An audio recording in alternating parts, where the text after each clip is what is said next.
사도신경으로 신앙 고백 드리도록 하겠습니다. 나는 전능하신 아버지 하나님, 천지의 창조주를 믿습니다. 나는 그의 유일하신 아들, 우리 주 예수 그리스도를 믿습니다.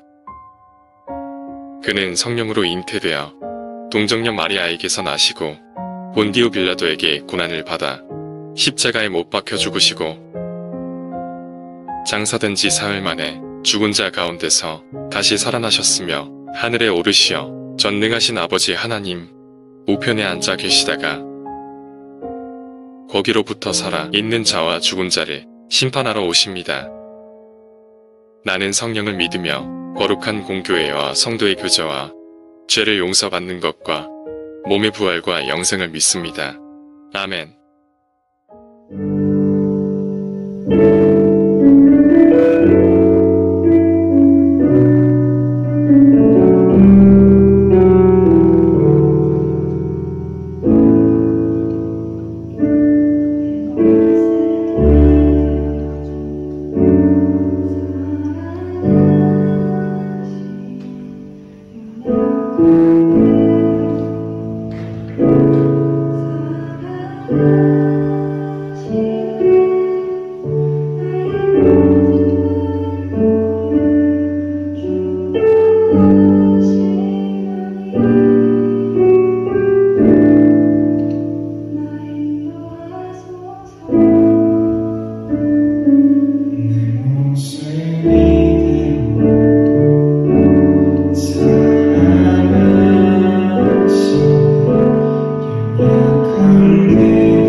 우리의 연약한 마음을 보시며 그 자리에서 우리를 향한 위로와 용기를 더하여 주십니다.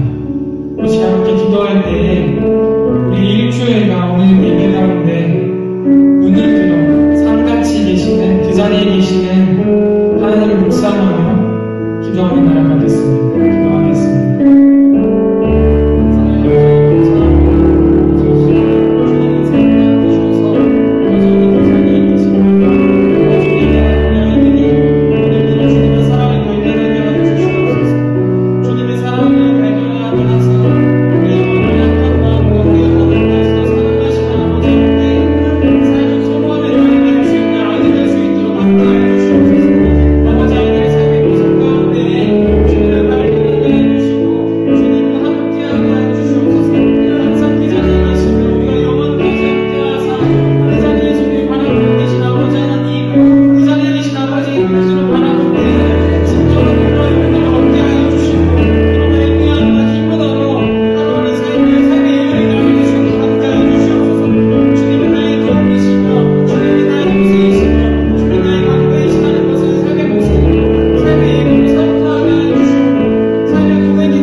하나님, 오늘 이곳에 고등부 친구들이 나올 수 있게 해주심에 감사드립니다.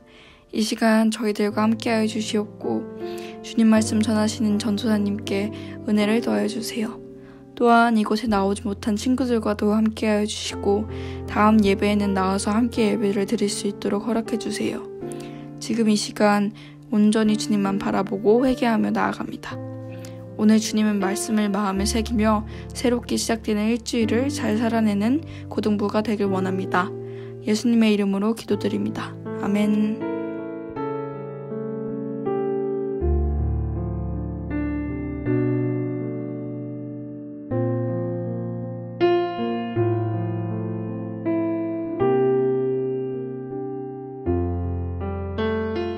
그들이 조밥 먹은 후에 예수께서 시몬 베드로에게 이르시되 요한의 아들 시몬아 내가 이 사람들보다 나를 더 사랑하느냐 하시니 이르되 주님 그러하나이다. 내가 주님을 사랑하는 줄 주님께서 아시나이다. 이르시되 내 어린 양을 먹이라 하시고 또 두 번째 이르시되 요한의 아들 시몬아 내가 나를 사랑하느냐 하시니 이르되 주님 그러하나이다.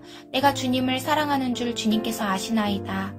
이르시되 내 양을 치라 하시고 세 번째 이르시되 요한의 아들 시몬아 내가 나를 사랑하느냐 하시니 주께서 세 번째 내가 나를 사랑하느냐 하심으로 베드로가 근심하여 이르되 주님 모든 것을 아시오매 내가 주님을 사랑하는 줄을 주님께서 아시나이다. 예수께서 이르시되 내 양을 먹이라. 내가 진실로 진실로 내게 이르노니 내가 젊어서는 스스로 띠띠고 원하는 곳으로 다녔거니와 늙어서는 내 팔을 벌리리니 남이 내게 띠띠우고 원하지 아니하는 곳으로 데려가리라. 이 말씀을 하심은 베드로가 어떠한 죽음으로 하나님께 영광을 돌릴 것을 가리키심이러라. 이 말씀을 하시고 베드로에게 이르시되 나를 따르라 하시니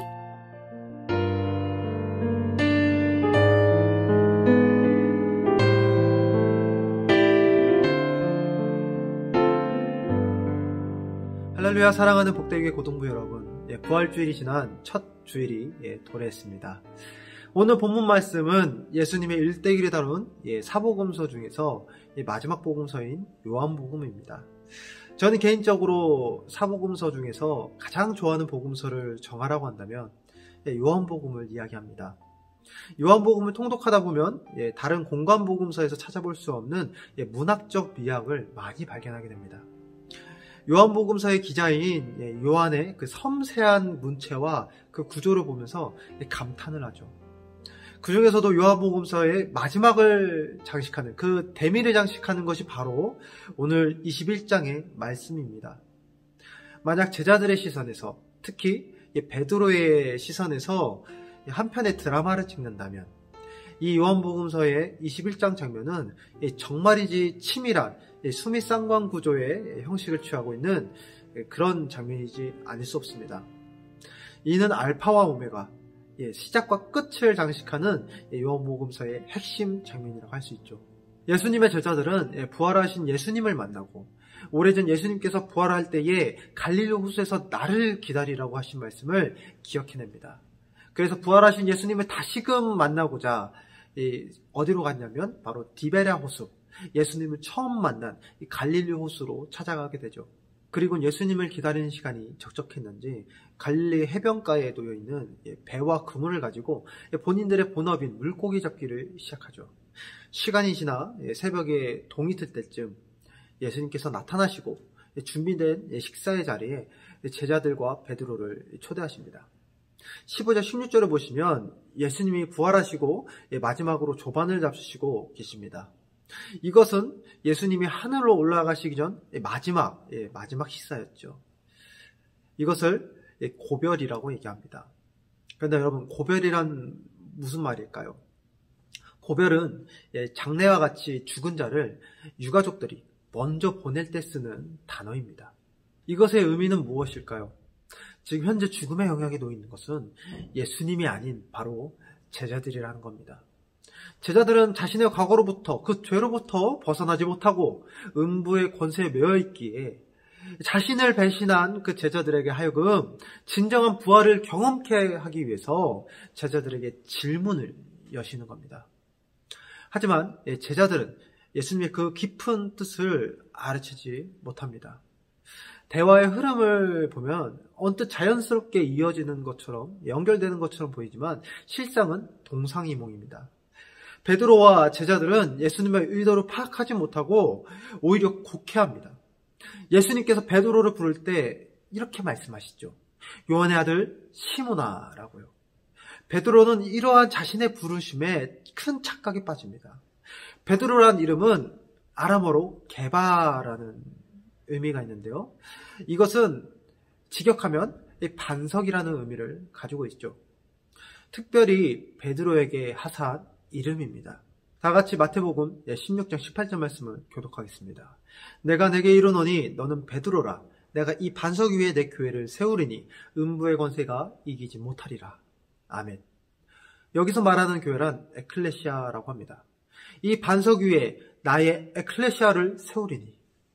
에클레시아란 세상에서 건짐을 받아 특별히 부르심을 입은 자들이라는 뜻입니다.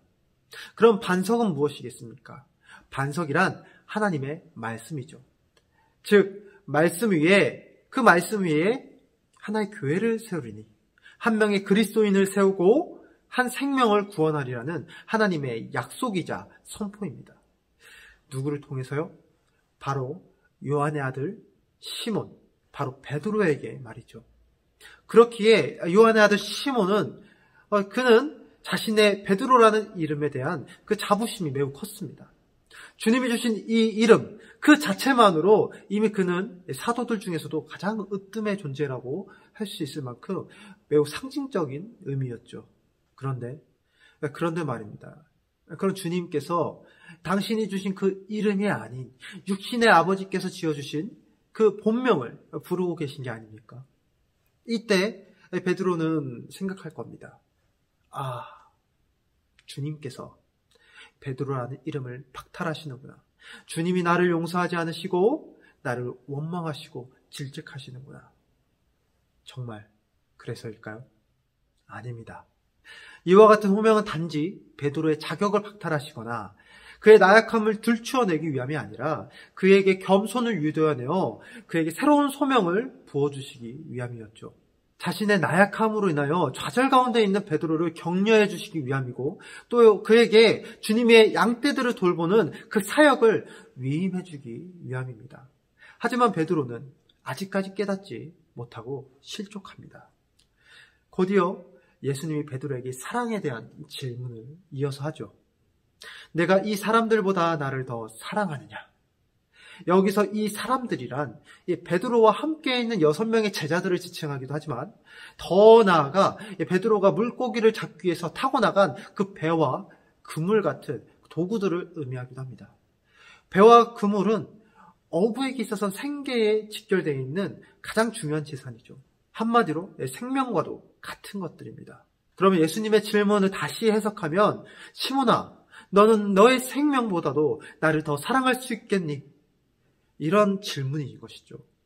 이에 베드로의 대답은 주님, 그러하니이다. 내가 주님을 사랑하는 줄 주님께서 아시나이다. 라고 대답합니다. 뭔가 대답이 어중간하지 않나요?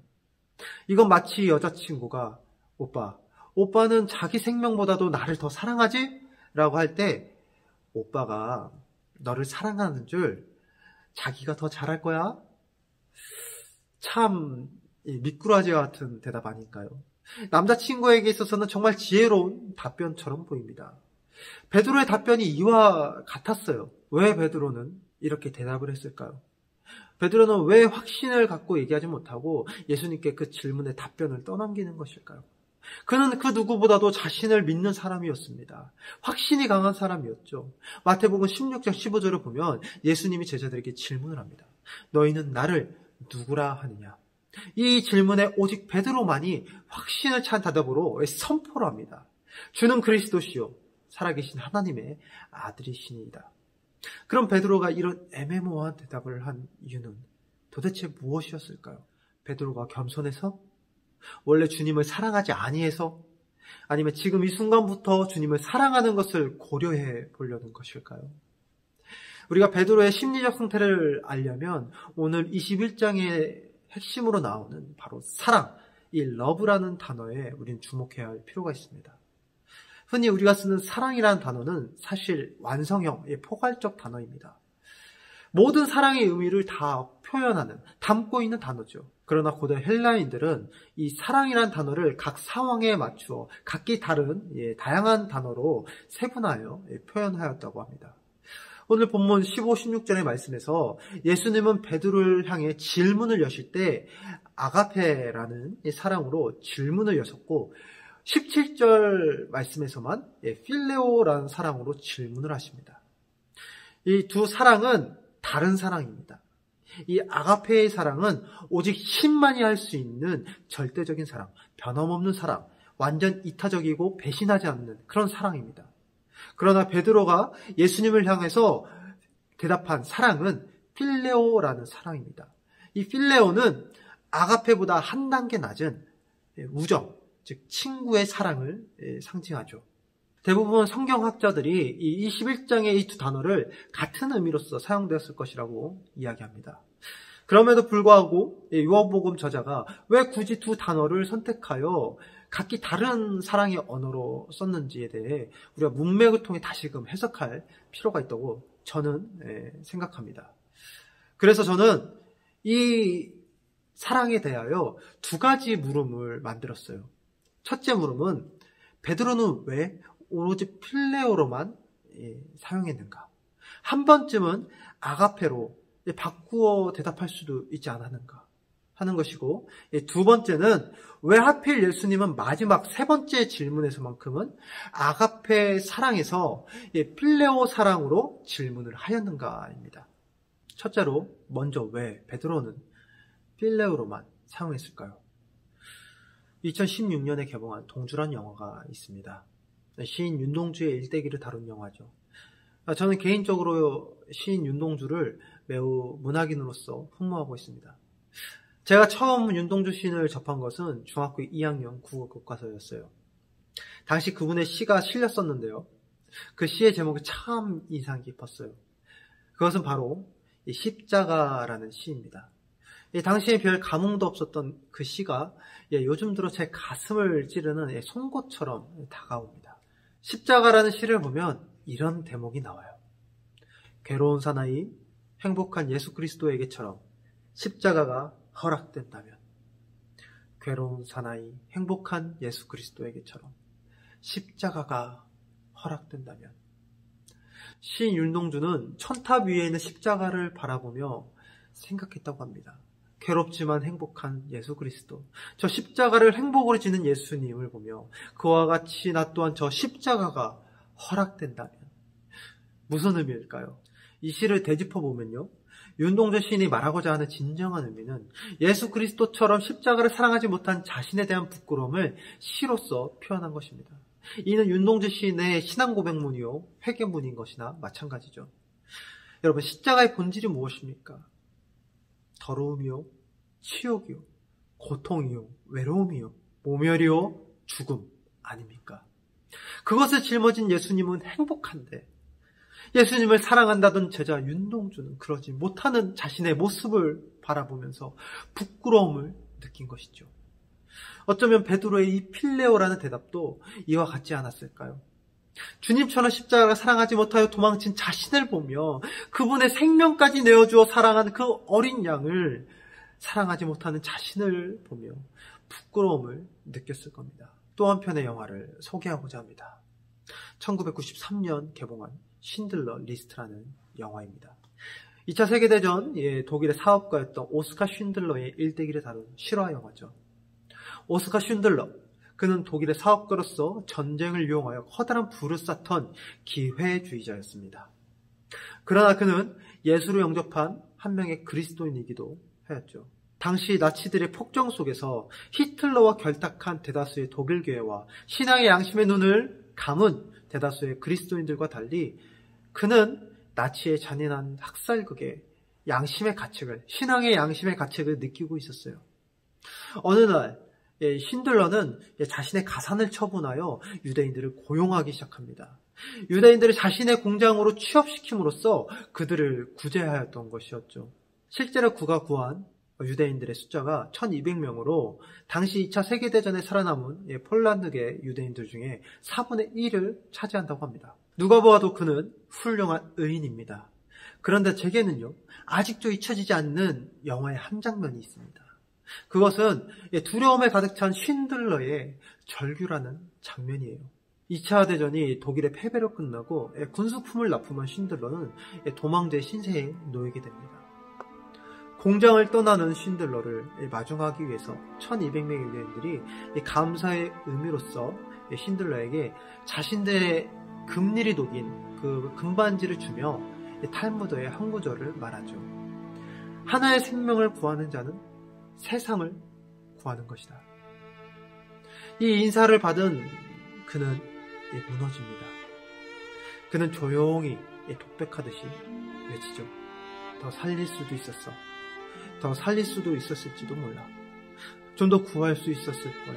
돈을 좀 더 벌었더라면. 아니, 내가 방탕하게 돈을 허비하지 않았다면. 그래, 2차, 내가 도망치기 위해 준비한 2차를 처분했더라면 10명 구했을 거야. 내 가슴에 있는 이 나치 배지, 이 2명, 아니 적어도 1명은 구했을 거야. 금배지잖아. 1명의 생명을 더 구할 수 있었는데 내가 안 한 거야. 내가 안 구한 거야. 그리고 그는 땅에 엎드려 절규합니다. 모두가 의인이라고 인정한 그였지만, 그만하면 충분했다고, 최선을 다했다고 위안을 받던 그였지만 신들러는 절규합니다. 두려워하죠. 그가 느끼고 있는 두려움, 어쩌면 베드로의 필레오는 이 두려움이 아니었을까요? 한 생명을 구하기 위해 주신 베드로라는 이름의 무게를 이제야 시몬의 아들 요한은 깨닫게 된 것일지도 모릅니다. 필레오라고밖에 대답할 수 없었던 베드로는 예수님을 사랑하는 자신의 사랑이 너무나 쉽게 풀어질 수 있는 연약한 인간적인 사랑이라는 사실을 잘 알고 있었습니다. 오래전 베드로는 자신의 목숨까지도 내어줄 만큼 예수님을 아가페한다고 고백했던 적이 있었습니다. 그러나 죽음의 두려움 앞에 그의 예수님에 대한 사랑이 한순간에 무너져 버렸던 그 뼈아픈 경험을 그는 기억하고 있었죠. 그래서 그는 필레오로밖에 대답할 수 없었던 겁니다. 이제는 마음적으로 예수님을 죽기까지 사랑한다고 아가페한다고 말하고 싶었지만 그러지 못한 거죠. 오늘 본문 베드로의 그 대답을 통해서 저는 깨닫게 됩니다. 나는 말로써 사랑을 외치던 바리새인과 같았고 그분의 긍휼이 아닌 나의 자랑으로 살던 교만한 사두개인이었고 하늘의 것이 아닌 땅의 물질을 추구하던 탐욕스러운 세리였음을 알게 되었습니다. 하루에도 수십 번 주님을 부인하며 살아가는 죄인이 바로 나라는 사실을, 저라는 사실을 깨닫게 되었죠. 그렇게 저 또한 감히 하나님을 아가페한다고 더 이상 고백할 자신이 없어요. 모든 것을 내려놓고 도망가고 싶었습니다. 그러나 포기할 수가 없었죠. 왜냐하면 17절 예수님께서 베드로에게 질문하신 그 음성을 저 또한 들었기 때문입니다. 영아, 내가 나를 사랑하느냐? 내가 나를 필레오 하느냐? 두 번째 물음으로써 왜 예수님은 앞에서 했던 두 질문과 다르게 마지막 질문에서만큼은 아가페의 사랑에서 필레오의 사랑으로 바꾸어 말했을까요? 베드로 그는 배신자입니다. 그는 실패자입니다. 얼굴을 감히 들고 다닐 수 없을 정도로 부끄러운 자죠. 현재 그의 영과 육은 다 지친 상태에 놓여 있습니다. 두려움 속에서 떨고 있죠. 주님은 이런 베드로의 마음을 아셨기 때문에 마음을 바꾸셔서 베드로에게 필레오 하느냐라고 물어보신 겁니다. 베드로의 인간적 필레오의 눈높이에 예수님께서 맞추신 겁니다. 스스로 인간의 기준으로 낮추신 것이죠. 리빙 바이블에서는 17절을 이렇게 번역하고 있습니다. 요한의 아들 시몬아, 너는 진정 나의 친구이냐? 친구의 사랑을 말합니다. 예수님이 베드로를 아가페의 사랑으로 사랑하지 못하였기에 친구의 사랑으로 질문한 것일까요? 아닙니다. 비록 아가페보다도 세속적이고 한계가 있는 인간적인 사랑이지만 예수님에게 있어서 이 필레오는 결코 하찮은 사랑이 아니었습니다. 우리나라에선 친구를 표현할 때 죽마고라고 하죠. 어릴 때 죽으로 만든 말을 같이 타고 놀던 친구란 뜻입니다. 우리나라 정서상 친구라 함은 즐겁고 감정적이며 때로는 가벼워 보일 때도 있습니다. 그러나 중동 팔레스타인 지역에서 친구라 하는 가치는 결코 가벼운 그런 가치가 아닙니다. 이 지정학적으로 사람이 살 수 있는 지역이 극한으로 재현되어 있기 때문에 과거 부족사회였을 때부터 오늘 현대까지 그들은 생존이라는 명목하에 끊임없는 분재와 전쟁이 반복된 그런 역사를 가지고 있습니다. 그렇기에 믿을 수 있는 것은 오직 혈육과 가문 사람뿐이에요. 가족 또는 가문이 수치를 당한다면 목숨을 걸고 복수해줘야 하는 것이 당연시되는 사회였죠. 이런 사회에서 혈과 육으로 이어지지 않는 친구란 존재는 전쟁터에서 나의 등을 맡길 수 있는 그런 전우와 같은 의미를 가집니다. 나의 연약한 곳, 나의 소중한 곳, 목숨을 맡길 수 있는 존재가 바로 친구이며 이것을 우리는 동역자라고 이야기하죠. 그렇습니다. 주님은 베드로를 동역자로 부르고 계신 겁니다. 주님은 베드로를 사랑하고 계셨습니다. 내가 나를 사랑하느냐? 먼저 묻는 사람은 먼저 사랑을 해야 합니다. 자기가 사랑하지 아니하면서 사랑하냐고 묻는 사람은 가식적인 사람이에요. 예수님도 마찬가지예요. 베드로를 너무나 사랑하고 계셨기에 사랑의 표현으로서 자신을 동역자로서 베드로를 부르고 계신 겁니다. 저는 예수님의 이 마지막 질문이 이렇게 들려옵니다. 요한의 아들 시몬아, 내가 너에게 나의 등을 맡겨도 되겠니? 요한의 아들 시몬아, 내가 너에게 나의 십자가를 맡겨도 되겠니? 요한의 아들 시몬아, 내가 너에게 소중한 나의 어린 양을 맡겨도 되겠니? 요한의 아들 시몬아, 내가 나의 동역자가 되어줄 수 있겠니? 세 번째, 이 마지막 질문을 듣고 베드로가 근심하였다고 합니다. 이것은 예수님의 질문의 의도를 깨달았다는 뜻이에요. 그가 근심한 이유는 예수님의 세 번의 질문 속에서 과거 자신이 주님을 세 번 부인한 그 장면을 발견했기 때문이에요. 그럼에도 자신에게 찾아와 사랑한다고 동역자 되어달라고 죽음을 뚫고 부활하신 그분의 겸손함과 낮아짐을 통해 드디어 예수님의 진실한 사랑 고백을 베드로가 받아들이게 된 것이죠. 베드로는 주님의 질문에 대답할 때마다 치유를 받고 있었어요. 쓰러진 그 자리에서 다시금 일어서고 있었죠. 오래전 이 갈릴리 호수에서 비료한 어부였던 자신에게 찾아와 사람을 낚는 어부로 부르셨다면, 부활하신 이후 또다시 이 갈릴리 호수에서 주님을 3번 부인한 죄인에게 찾아와 양에게 먹이를 먹이는 목자로서 베드로를 부르셨습니다. 그리스어 성경에 따르면 베드로가 눈물을 흘렸다고 합니다. 저는 상상이 됩니다. 조반을 흘리고 예수님의 무릎 위에 엎어져 어린아이처럼 엉엉 우는, 그리고 진정한 부활을 경험한 그 베드로의 모습을요. 그를 짓누르던 사망의 음부의 권세가 예수님의 부활, 그 부활과 사랑의 권세로 하여금 다시금 회복되어지고 바로 세워진 역사를 보게 됩니다.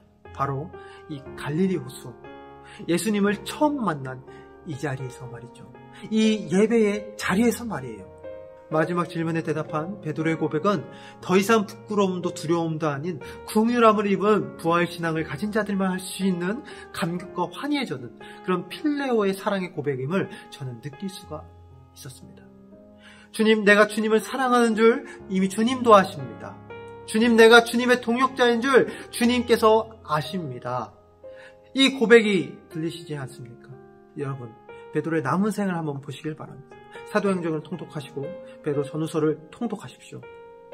베드로가 다시 자기 과거를 가지고 씨름하고 부끄러워하고 괴로워하는 흔적을 찾아볼 수가 없습니다.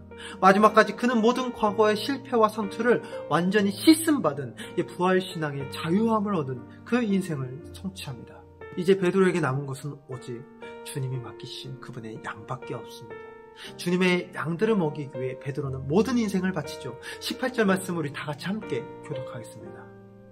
내가 진실로 진실로 내게 이르노니 내가 젊어서 스스로 띠를 띠고 원하는 곳으로 다녔거니와 늙어서 내 팔을 벌리느니 남이 내게 띠를 띠우고 원하지 아니한 곳으로 데려가리라.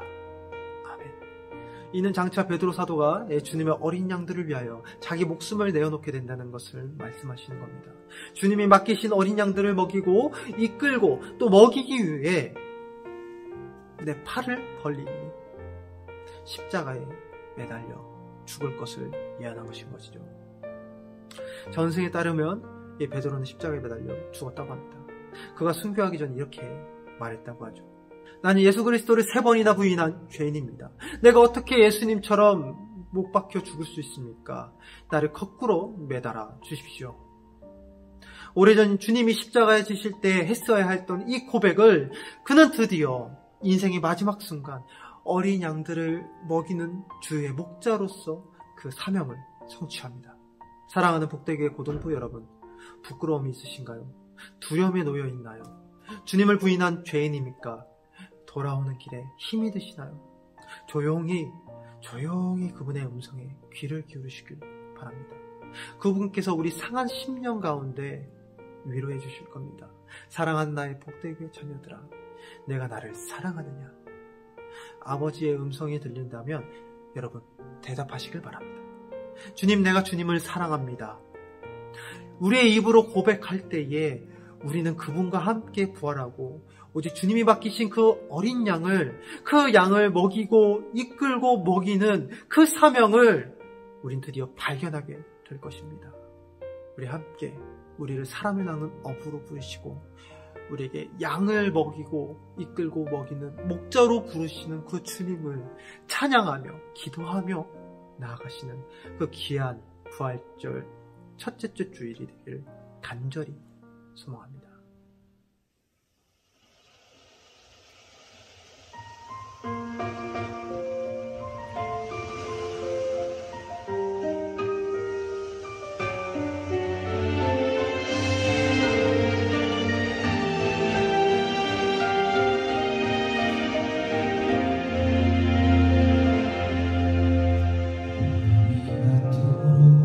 수도 없는 지친 어부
주기도문으로 예배를 마치겠습니다. 하늘에 계신 우리 아버지, 아버지의 이름을 거룩하게 하시며 아버지의 나라가 오게 하시며 아버지의 뜻이 하늘에서와 같이 땅에서도 이루어지게 하소서.